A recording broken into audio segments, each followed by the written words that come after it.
Hey everyone, welcome back to Optimize Evony. Today I wanted to talk a little bit about Battlefield rankings and how it all works, how qualifying works for All Stars, stuff like that. And I wanted to talk about this because a little bit of it, a lot of it doesn't make sense, and then a little bit of it is kind of shrouded in mystery. It's basically like a quote unquote special formula that the developers have to try and get the best people, or quote unquote best people, best alliances in All Stars. Um, so let's kind of go first around kind of the basics of what uh, what battlefield scoring is. I'm not going to go through like how you get points or anything like that. Um, but uh, really quickly, um, you get points by taking buildings. Well, mostly from killing other players' troops, but you also get points from taking buildings. One thing that I just wanted to call out here is that you can also get points for reinforcing a building that you don't own, but you only get 20% of the building occupiers. So like, let's say if you're reinforcing um, Constantinople, which is 80 points for 1 minute, you'll only get 20% of that as a reinforcer. And also, one other thing I wanted to call out here, just because uh, this seems to be a long running bug, and a lot of people get surprised by it and get kind of upset. We've had multiple arguments and people getting super upset at each other in our alliance because of this. Evony has an issue where if you take a building and people rain the building and then you port the original person who took the building, everyone's troops will get sent back from that building. So uh, it's really, it really sucks. Evony should fix that. But just in case you're having that happen to you and you don't know why, that's why it's happening. So try not to get too upset at your alliance mates. So let's get into like the battlefield ranking. So the basically it says after the battle, players will get rewards based on victory or loss as well as personal skills. That tells us absolutely nothing. So let's actually kind of go into it. Um, so the alliance ranking is determined by a number of things, and this is where it gets a little bit into Evany's, secret sauce kind of stuff. They don't tell you exactly how it's done. Basically, it's made up of a ratio of the alliance points from the match, the how much power the alliance signed up. I think how much of what percentage of the points were made from killing troops versus from buildings. But yeah, that's a little bit of the secret sauce is the alliance points. Um, One thing, so for uh, for qualifying for All Stars or qualifying for challenge, same kind of thing. The alliance must be within the top 300 alliances, maybe 400 for the continent. So, and it might be a little confusing as you kind of go about this. You'll see the season ranking here. Before the season is over, this uh, this is incomplete. It's not going to tell you the right things. Sometimes it'll show you the last seasons. I think they've kind of fixed that now, where it kind of shows you the up to date version. But uh, this is basically going to show you eventually where your alliance ranks overall in all the servers for that season. Then if you go to the contingent ranking here, this during the battles or during the weeks actually doesn't show your season ranking. It's a little confusing because you talk about you see the alliance season ranking here, and then you see contingent ranking. uh, you should this should be just the season ranking because that's what people care about. But that's not true. So during the weeks, this is actually the the score that you had for that week. So and you're ranking for that week. And so uh, it's a little bit, it kind of sucks because you don't have a good idea of where your alliance ranks in your continent um, until kind of the end comes out and you see where you line up. Um, but the reason why this is important that it shows you your alliance rank for the continent for each week is because in qualifying, your points only count, and I'll say this again, your points only count if your alliance is within the top 300 or top 400 in your continent for that week. And so even if you score, I mean, it's probably not likely that this happens, but let's say you score 100,000 points, but your alliance isn't ranked in the top, the top of your continent for that week, you're not going to get those points. And so you won't be qualifying if your alliance is not able to consistently rank in the higher levels. And we actually in my alliance had this happen to us this past qualifying, where one of our weeks we had a really low turnout. We kind of came in one at a time, and it's kind of a bit of a shit show where we just got picked off. We scored like less, like 30,000 points or something, and because of that, those points didn't count for the qualifying.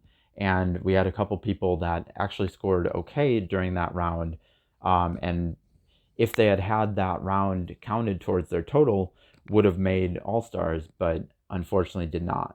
And so that's one thing that to keep in mind is that it's not just your personal points that counts; it's also the alliance points. So if your alliance isn't ranking in the top of your continent, the top 300, normally 400 for qualifiers, your points aren't going to count, and so it doesn't matter how many points you score there. The other thing with alliance points, the other factor of that is it depends on whether you win or lose. So if you win, you get all of your ratio of points, but if you lose, you get like a certain percentage of that. And so it's very difficult to place in the top 400 alliances if you're losing consistently, because you have to basically have like way more points to be able to offset that. So your alliance can still rank in the top alliances if you're scoring a ton of points, but it becomes less likely that you're gonna consistently be up there if you're losing the battles. So another thing to keep in mind. So then let's look at the season rankings. So the season rankings, this is overall on all the servers. These are the top, I think it shows you the top 400. So basically you can see what the top 400 scored in overall for that season. So here we can see the last person had 82,900 points, and this again is a little bit confusing because you might say, hey, I scored more than that, or I scored about that and I'm not qualified. But again, this season ranking, your alliance has to be in the top 400 alliances overall for your scores to even be counted here. And so what I've been seeing recently is that actually the scores in the continent are actually higher sometimes than these season scores, because it's hard to qualify your alliance in the top 400s, especially if you're a newer alliance. And so there's a lot of people that will have a higher continent ranking than they will season ranking, and that's just, I mean, you think about it, you're competing with all the different servers, but also your alliance is competing with all the different servers. So yeah, some alliances are able to do really well. So I mean, if you look at like RSP ranked #1, they're on server 302. So they're in continent 2. But they're still ranked, you know, overall in the Lions season ranking. So all of their people will show up in the season rankings here. But someone who is in alliance that doesn't hit this alliance season ranking, doesn't qualify overall. So I'm assuming a lot of C3 and C4 alliances will still have maybe be able to make it based on their continent rankings, but you won't be able to see your personal rankings in the season overall. So yeah, that's kind of just a little bit about that. It's a little bit confusing. Uh, Unfortunately, yeah, it's not explained super well. They try and do some of it in these texts, but there's not. It's not, it's not ironclad. They, like I said, they do have a little bit of secret sauce there. Um, but yeah, so let's talk a little bit about All Stars and how All Stars scoring works. Basically, what All Stars is and how it actually um, how it kind of lines up. So in All Stars, you're gonna have 4 different groups, so 400 people make it, right, for each continent, and so that they're divided up between 4 different battles. So if you do the math, 400 divided by 4 battles, that means 100 people are in each battle, which is way, way, way more than your normal battle. It's kind of similar to challenge, and similar to challenge, there's 4 different groups. You can see that the list hasn't come out yet, but there are 4 different teams per battle. And so you're going to be fighting with your team. Obviously, you're going to be trying to kill the enemy. You're going to be trying to play as you normally would, except for you're going to be playing against the top people in, or some of the top people in your continent, and you're gonna you have 4 teams against you instead of, or 3 teams against you instead of just one other team. So it's definitely a lot harder.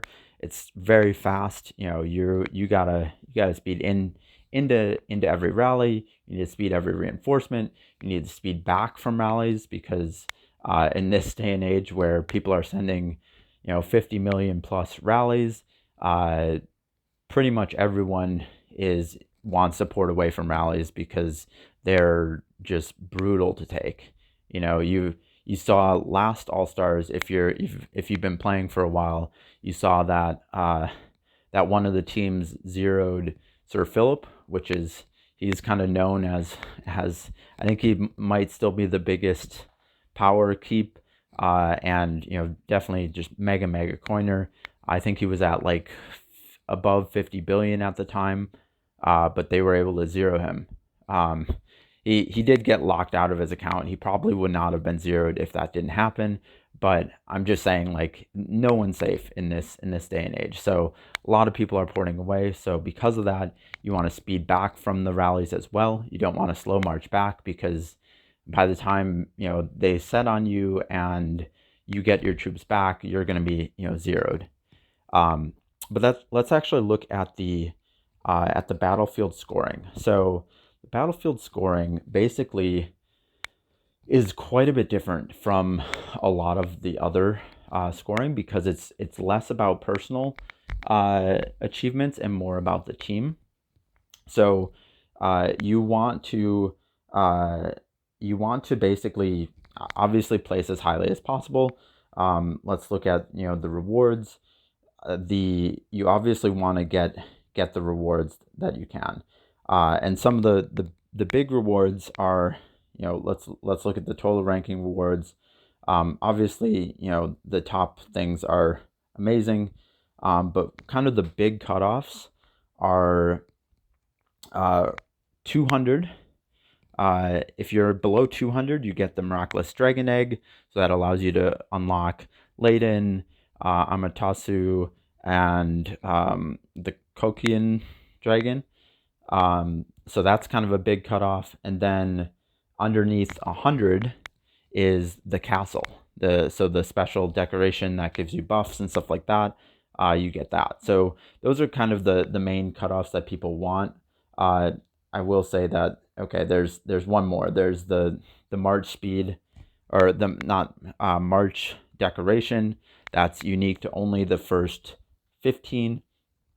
And so let's talk a little bit about how you get those. So within each battle, like I said, there's 100 people. So how does that get scored?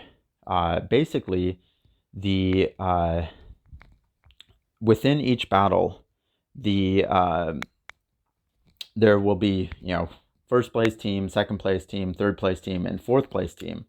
And within those, each one of those teams will get a number of automatic bids. So the first place team will get 20 of their players. So 20 out of the 25 players on the first place team get to advance, which is crazy. I mean, because of this, sometimes a lot of, not as good players get to advance because they just happen to kind of get lucky and get on the right team. Obviously, they're trying to promote, you want your team to do well. You don't want to just, feed a bunch of points, heal, and lose a bunch of points for your team, because that's obviously not fun to be around. It's not fun to have that on your team, and it's not fun to lose to someone like that because they're doing that. So let me go back to kind of the specifics here. And so the team that ranks first will get 20 of the top 20 scores in that team will advance. The team that gets second will get the top 15 of their scores. So only 10 people will not advance there.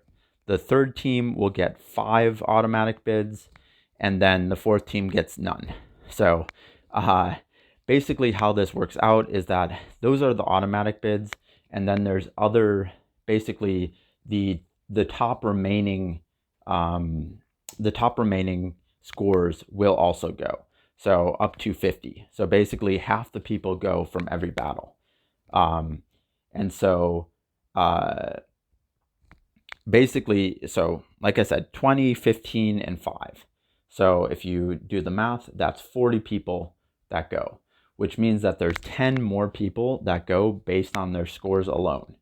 And that's kind of basically, if you're on the third place team, or on the fourth place team, the only way that you can go is if you're in that top 10 of scores, the top 10 scores that, after they take everyone that's auto bid out, the top 10 scores that are left, that's the only chance that you got. So if you're on that fourth place team, you're kind of screwed. It's not fun to be on that team. It's not fun to be on the third place team. Where you really want to be is the first place team, because only 5 of your team are not going.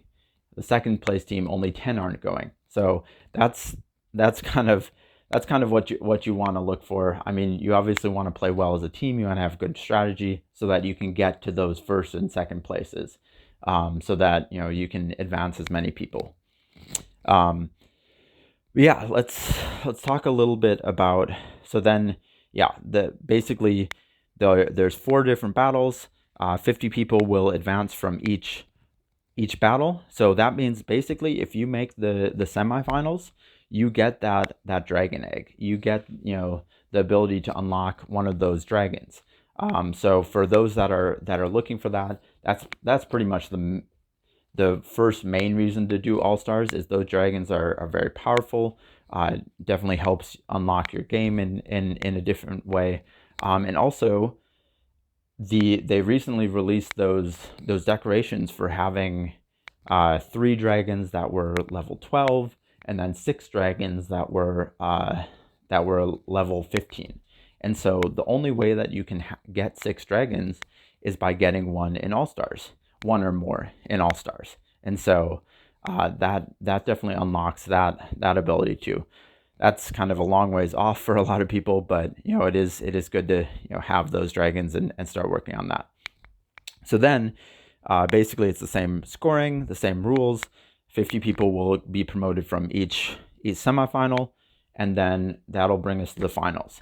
And so if you make those finals, if you remember back to the rewards, that means that you get that castle. So you're getting those buffs. You're getting, that's great for you.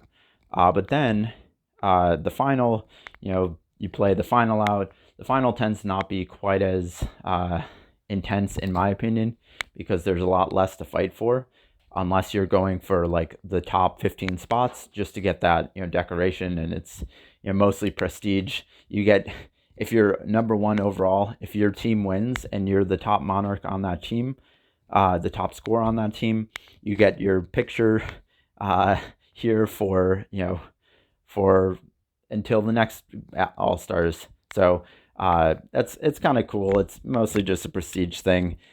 Turns out to be a lot of the Bitcoiners kind of do that. So but yeah, and then to get that March decoration, let's go back to those rewards there. And let's see. Okay, so first place gets it, second through fifth place gets it, and 6th through 15th place get it as well. But let's think back to how each round is scored. So the top 15 get this. So what does that mean? That means that you have to be on the top team. So you have to be on the winning team, the number one overall team in the finals, and you have to place in the top 15 scores on your team to get this March decoration. So it's in my opinion, when they changed the scorings, this kind of March decoration kind of lost a little bit of meaning for me, because it kind of went to a lot of people that, I mean, they were on the winning team. Great, that's fantastic. But it doesn't necessarily give anything to a lot of those people that were on the opposing team that fought really hard, that had really high scores, that probably spent a lot. But that's just kind of how that works. Yeah, and so then basically that's how that's going to play out. And basically after you get to well, first let's look at the actual castle. Do they not have it here? That's kind of annoying.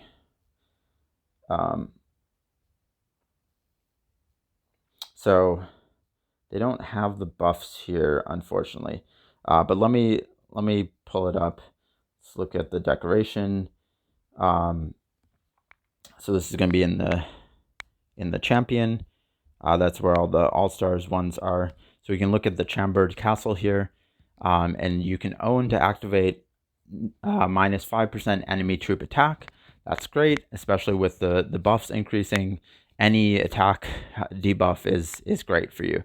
And then they also have in-city ground troop HP and in-city range troop attack, both 35%. This is not my favorite castle. These are not my favorite buffs. These defense buffs are really not going to be all that important in comparison to all the military academy buffs and stuff like that they're releasing. So not super excited about this. I liked some of these other ones a lot more. I like this castle a lot. I think there's a lot of other really good ones, but this one in particular, has the range and siege attack and HP that you really want as a big rallying alliance. But yeah, you get this castle if you're in the top 100. So if you make it to the finals, you get this castle. So yeah, that's kind of all I had for you. I will be streaming some of the rounds of All-Stars. I did end up kind of barely squeaking in for All-Stars, so I will be playing in at least the preliminary round. If I advance, hopefully I'll make it to the finals, get the castle, stuff like that. I've never actually gotten the castle, but I will be streaming at least one day this week, and so I'll let you guys know when that's coming up. But other than that, I just wanted to kind of hit you with a blast of explaining everything about the qualifying and how All-Stars is going to work. So it's great. Thanks for watching, everyone. I'll see you in the next time. And please remember to like and subscribe. It definitely helps me out a ton. Bye.